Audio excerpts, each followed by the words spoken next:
तो कहानी की शुरुआत इटली शहर से होती है। यहाँ हम लोरेंजो नाम के गैंगस्टर और उसके बेटे को देखते हैं जो कि कार से अपनी वाइनरी की तरफ जा रहा होता है। असल में लोरेंजो गैंगस्टर होने के साथ साथ वाइन बनाने का काम भी करता है ताकि वो अपने ब्लैक मनी को वाइट कर सके।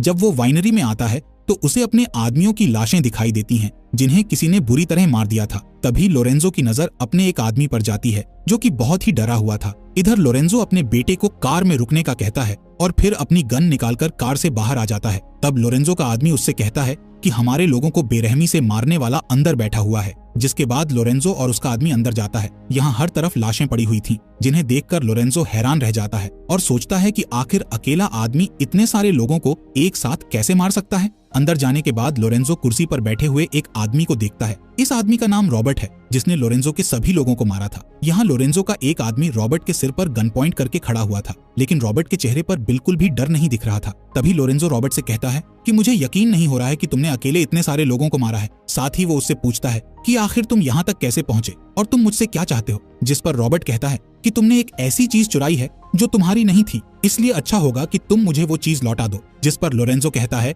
कि तुम यहाँ तक आ तो गए हो, लेकिन अब तुम्हारी लाश यहाँ से बाहर जाएगी। ये सुनकर रॉबर्ट को गुस्सा आ जाता है और वो लोरेंजो से कहता है कि तुम्हारे पास सिर्फ 9 सेकंड है, जिसके बाद मैं तुम्हें मार दूंगा। 9 सेकंड खत्म होते ही रॉबर्ट अचानक से लोरेंजो के आदमियों पर हमला कर देता है और एक ही झटके में तीनों लोगों को जान से मार गिराता है। इसके बाद वो घायल लोरेंजो को शूट करके उसे भी जान से मार देता है और फिर लोरेंजो के पास रखी एक चाबी को लेकर बाहर आ जाता है, जहां वो लोरेंजो के बेटे को देखता है और उसे चुपचाप कार में बैठे रहने का कहता है। अब जैसे ही रॉबर्ट आगे बढ़ता है तब लोरेंजो का बेटा उसे पीछे से शूट कर देता है, लेकिन रॉबर्ट बच्चों को नुकसान नहीं पहुंचाता है, इसीलिए वो उस बच्चे को यहाँ से भाग जाने का कहता है। जिसके बाद घायल रॉबर्ट अपनी कार में बैठकर वहाँ से निकल जाता है। थोड़ी दूर जाने के बाद रॉबर्ट सिसिली शहर के हाईवे पर बेहोश हो जाता है, जिस दौरान सिसिली का लोकल पुलिस ऑफिसर जियो वहां आता है, जिसे रॉबर्ट की हालत देखकर समझ आ जाता है कि उसके ऊपर जरूर किसी गैंगस्टर ने हमला किया होगा। इसीलिए वो रॉबर्ट को बचाने के लिए अपने पहचान वाले डॉक्टर के पास ले जाता है। इसके बाद हम डॉक्टर एंजो को देखते हैं जो रॉबर्ट की बॉडी से गोली निकालकर उसका इलाज करते हैं। कुछ समय बाद रॉबर्ट को होश आ जाता है। तब एंजो उससे कहता है कि एक पुलिस ऑफिसर तुम्हें यहाँ लाया था। साथ ही वो उससे पूछता है कि वो अच्छा इंसान है या बुरा इंसान, जिस पर रॉबर्ट जवाब देता है कि मुझे नहीं पता। अब रॉबर्ट बेड से उठने की कोशिश करता है और अपने घर जाने का कहता है, जिस पर एंजो उससे कहता है कि अभी तुम्हें आराम की जरूरत है, इसलिए तुम्हें अभी कहीं नहीं जाना चाहिए। अब 3 दिन बाद रॉबर्ट की हालत में सुधार आता है और वो एंजो के घर से बाहर आ जाता है। तब एंजो उसे एक छड़ी देता है ताकि वो उसकी मदद से चल सके। साथ ही वो रॉबर्ट से कहता है कि तुम चाहो तो हमारा ये छोटा सा सिसिली शहर घूम सकते हो। तब रॉबर्ट शहर में घूमने के लिए चला जाता है, जहाँ वो एक कैफे को देखता है और कॉफी पीने के लिए कैफे के अंदर बैठ जाता है। इधर रॉबर्ट सबसे पहले अपनी टेबल पर कुछ टिश्यू पेपर बिछाता है क्योंकि उसे साफ सफाई से रहना पसंद है।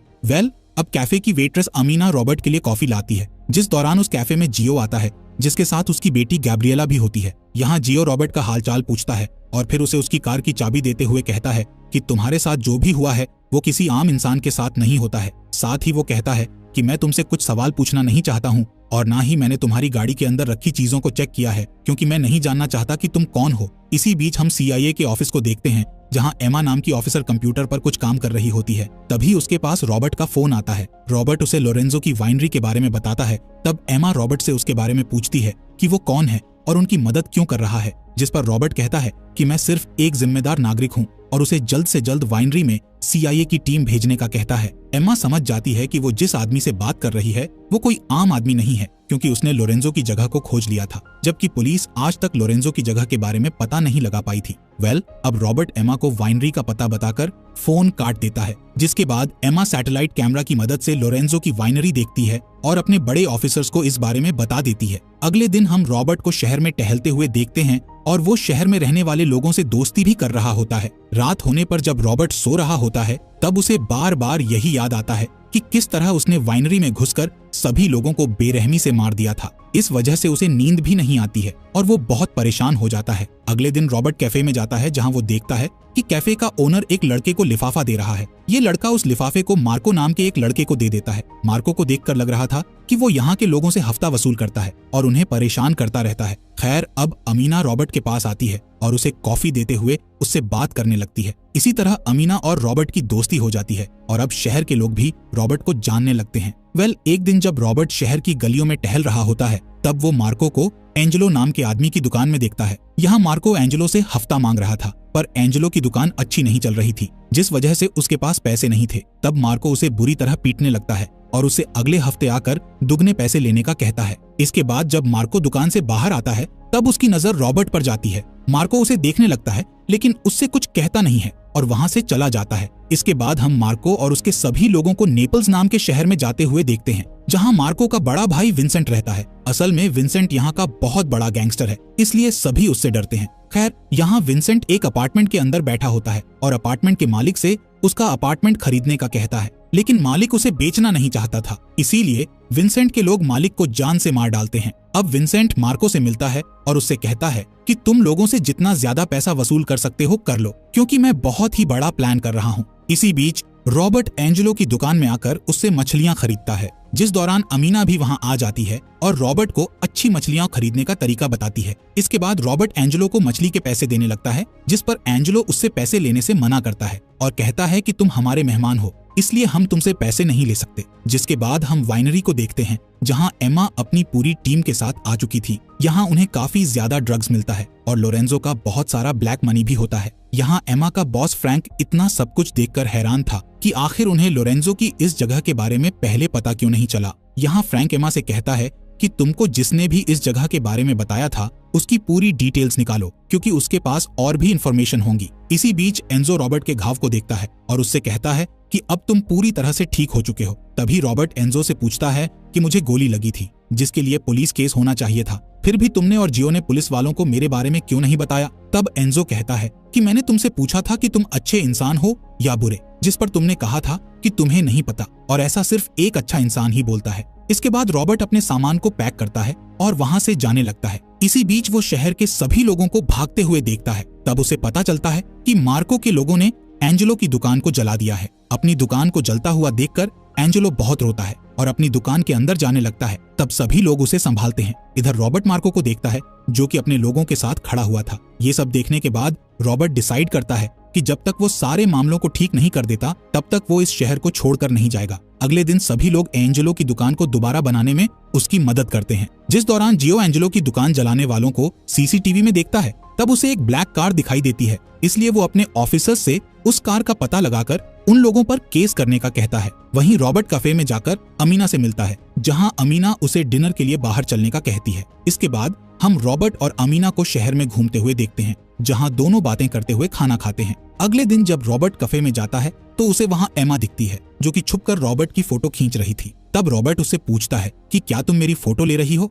यहाँ एमा समझ जाती है कि उसे जिसकी तलाश है वो आदमी रॉबर्ट ही है। अब एमा रॉबर्ट के पास आकर उससे कहती है कि मैं तुम्हें अरेस्ट करने के लिए पुलिस वालों को लेकर आ सकती थी, लेकिन मैंने ऐसा नहीं किया। तब रॉबर्ट कहता है कि तुम मुझे डरा नहीं सकती। इसके बाद एमा उससे कहती है कि उस वाइनरी में हमें बहुत सारी लाशें मिली थी, क्या तुमने उन सबको मारा था। तब रॉबर्ट कहता है कि मैं एक बूढ़ा आदमी हूँ और मुझमें लोगों को मारने की ताकत नहीं है। अब एमा रॉबर्ट को इसी शहर में रुकने का कहकर वहां से चली जाती है। दूसरी ओर हम जियो को देखते हैं, जो अपनी बेटी गैब्रिएला को स्कूल से लेने के लिए आया था। तभी उसके पास मार्को के आदमी का फोन आता है, जो कि उसकी बेटी को मारने की धमकी देता है। यहाँ जियो एक टीचर से गैब्रिएला के बारे में पूछता है, जो बताती है कि कुछ समय पहले गैब्रिएला को आपके ऑफिसर लेकर चले गए। ये सुनकर मार्को सीधे अपने घर में जाता है, जहाँ मार्को अपने लोगों के साथ बैठा हुआ था। अब मार्को जियो को बुरी तरह पीटता है और धमकी देता है कि अगर अब तुमने मेरे काम में दखल दिया तो मैं तुम्हारी पूरी फैमिली को मार दूंगा। इसके बाद जियो अपना इलाज करवाने के लिए एंजो के पास जाता है। जियो के जाने के बाद रॉबर्ट एंजो से पूछने की कोशिश करता है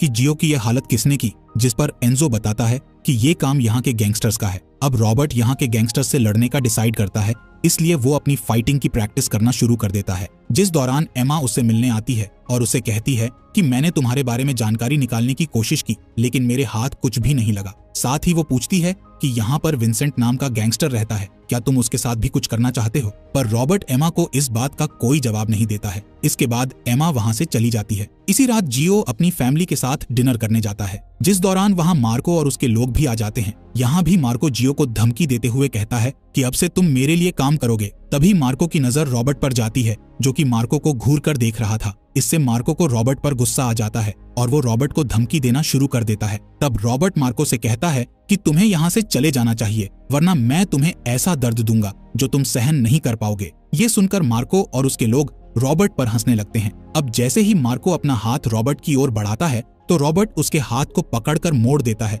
जिससे मार्को की हालत खराब हो जाती है। ये देखकर मार्को के लोग उसे बचाने आते हैं। तब रॉबर्ट मार्को से कहता है कि अपने लोगों को बाहर जाने का बोलो, वरना तुम्हें जान से मार दूंगा। मार्को बहुत दर्द में था, इसलिए वो अपने लोगों को बाहर जाने का कहता है। अब रॉबर्ट मार्को को उसकी गन टेबल पर रखने का कहकर उसे भी यहाँ से जाने का कहता है। अब क्योंकि मार्को की शहर के लोगों के सामने इंसल्ट हुई थी, इसीलिए वो रॉबर्ट को जान से मारने का सोचता है और अपने लोगों से कहता है कि हम सबसे पहले उस बूढ़े को मारेंगे और बाद में उस कैफे में बैठे हुए सभी लोगों को मार देंगे। इसी बीच एक कार अनबैलेंस होकर मार्को की तरफ आती है और उसके एक आदमी को टक्कर मारकर उसे मार डालती है। तभी वहां रॉबर्ट आता है, यानी कि वो कार रॉबर्ट ने ही भेजी थी। यहाँ रॉबर्ट मार्को के दूसरे आदमी को भी मार डालता है, जिसके बाद मार्को अपना चाकू निकालकर रॉबर्ट के पास आता है, लेकिन रॉबर्ट उसे पकड़ लेता है और उसकी बॉडी में कई बार चाकू से अटैक करता है, जिससे मार्को की मौत हो जाती है। अगली सुबह पुलिस को मार्को और उसके 2 लोगों की लाश मिलती है। यहाँ पुलिस को मार्को के पास कुछ ड्रग्स भी मिलते हैं। इसी दौरान रोम शहर में एक बड़ा ब्लास्ट होता है। तब लोगों को पता चलता है कि गैंगस्टर्स ने ड्रग्स बेचकर जो पैसे कमाए थे, उन्हीं पैसों से उन्होंने ब्लास्ट करवाया है। इधर फ्रैंक एमा को कॉल करके पूरी सच्चाई का पता लगाने का कहता है, क्योंकि ये ड्रग्स का मामला था और ये केस भी लोरेंजो की वाइनरी से जुड़ा हुआ था। अब एमा पुलिस चीफ से मिलने जाती है और उन्हें एक फाइल देती है जिसमें कुछ क्रिमिनल्स के नाम लिखे हुए थे। दरअसल एमा केस के सिलसिले में इन क्रिमिनल्स से बात करना चाहती थी। अब चीफ उसे एक क्रिमिनल के पास ले जाता है। एमा उस क्रिमिनल से ब्लास्ट वाले केस से जुड़े हुए सवाल पूछती है, जिस पर वो एमा को एक लोकेशन बताता है। इसीलिए पुलिस उस लोकेशन पर जाती है और वहां मौजूद लोगों को मार गिराती है, क्योंकि ब्लास्ट में इन सब का हाथ था। दूसरी ओर पुलिस चीफ विंसेंट के घर जाता है, जहां सभी मार्को की मौत का शोक मना रहे थे। इधर हमें पता चलता है कि चीफ विंसेंट के लिए काम करता है। चीफ विंसेंट से कहता है कि शहर में CIA वाले आ गए हैं, इसलिए तुम्हें कुछ समय के लिए अपने काले काम बंद करके छुप जाना चाहिए। विंसेंट को चीफ की ये बात पसंद नहीं आती है और वो उससे कहता है कि मैं किसी से नहीं डरता। तब चीफ उससे भला बुरा बोलते हुए कहता है कि तुम्हारे साथ साथ मैं भी फंस जाऊंगा। ये सुनकर विंसेंट गुस्से में आ जाता है और चीफ की कलाई काट देता है और उससे कहता है कि मुझे अभी सिर्फ अपने भाई के कातिल को ढूंढना है, जिसके लिए तुम मेरी मदद करोगे, वरना मैं तुम्हें मार दूंगा। वहीं रॉबर्ट एमा को कॉल करके बताता है कि तुम जिसे ढूंढ रही हो वो बहुत खतरनाक लोग हैं, इसलिए तुम्हें संभल कर रहना होगा। इसके बाद एमा अपनी कार के पास जाने लगती है, जिस दौरान उसकी कार ब्लास्ट हो जाती है और एमा बुरी तरह घायल हो जाती है। अब फ्रैंक एमा से मिलने हॉस्पिटल जाता है और उससे कहता है कि मैं जल्द ही पूरी सच्चाई का पता लगा लूंगा। वहीं विंसेंट अपनी टीम के साथ सिसिली शहर में आता है, जहां वो जियो को पकड़ता है और उसे एक चौराहे के बीचों बीच लाकर बैठा देता है, जिसके बाद वो सबको चिल्लाकर पूछता है कि मेरे भाई को किसने मारा था। विंसेंट की आवाज सुनकर सभी लोग बाहर आ जाते हैं। तब विंसेंट सबसे कहता है कि मेरे भाई का कातिल अगर मेरे सामने नहीं आया तो मैं जियो को मार दूंगा और फिर एक एक करके यहाँ मौजूद सभी लोगों को मार दूंगा। जिसके बाद वो जियो के कान के पास गोली चला देता है, जिससे रॉबर्ट चिल्लाकर उससे कहता है कि मैंने तुम्हारे भाई को मारा है, क्योंकि वो इन लोगों को परेशान करता था। तभी रॉबर्ट विंसेंट के सामने आता है और उसके हाथ में 2 गन्स होती हैं। वो विंसेंट से कहता है कि तुम मुझे मारना चाहते हो तो मार दो, लेकिन मुझे यहाँ मत मारना। जिस पर विंसेंट कहता है कि तुम्हें मारने के लिए इससे अच्छी जगह कोई नहीं हो सकती, क्योंकि मैं इन लोगों को सबक सिखाना चाहता हूँ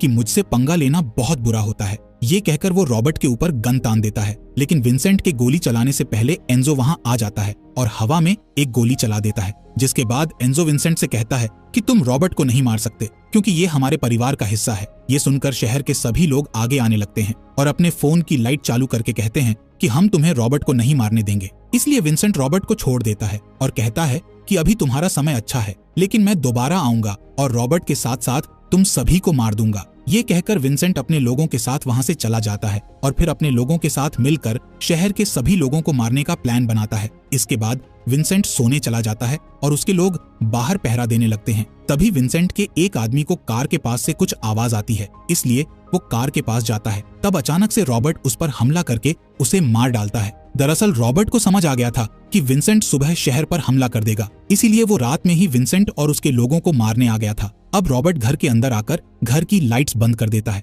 जिसके बाद वो विंसेंट के 3 और लोगों को मार डालता है। अब रॉबर्ट CCTV फुटेज देखने वाले आदमी को मारता है। दूसरी ओर विंसेंट के सिर पर खून की एक बूंदे गिरती है, जिससे वो जाग जाता है। तभी अचानक से उसके ऊपर लगे कांच की छत टूट जाती है और उसका मरा हुआ आदमी नीचे लटक जाता है। अब विंसेंट समझ गया था कि कोई इसके लोगों को मार रहा है, इसीलिए वो बहुत डर जाता है। अब विंसेंट कांच के टुकड़ों पर चलते हुए अपनी गन तक पहुंचता है, जिसके बाद वो गन लेकर रूम से बाहर आने लगता है, जिस दौरान रॉबर्ट उस पर हमला करके उसे बेहोश कर देता है। होश में आने के बाद विंसेंट देखता है कि रॉबर्ट ने उसे वायर से बांधा हुआ है। रॉबर्ट उसे कहता है कि तुम्हारे पास जिंदा रहने के लिए सिर्फ 6 मिनट हैं, क्योंकि मैंने तुम्हें ड्रग्स दिया है और ये वही ड्रग्स है जिसे तुमने मासूम लोगों को बेचा था और इससे कई लोगों की जानें गई हैं। अब रॉबर्ट उसके सभी वायर खोल देता है और उसे हॉस्पिटल जाकर अपनी जान बचाने का कहता है। इसीलिए विंसेंट भागना शुरू करता है और रॉबर्ट उसके पीछे पीछे जाता है। जैसे ही विंसेंट बाहर पहुंचता है तब उसे एक गाड़ी टक्कर मार देती है, जिससे विंसेंट की हालत और भी खराब हो जाती है।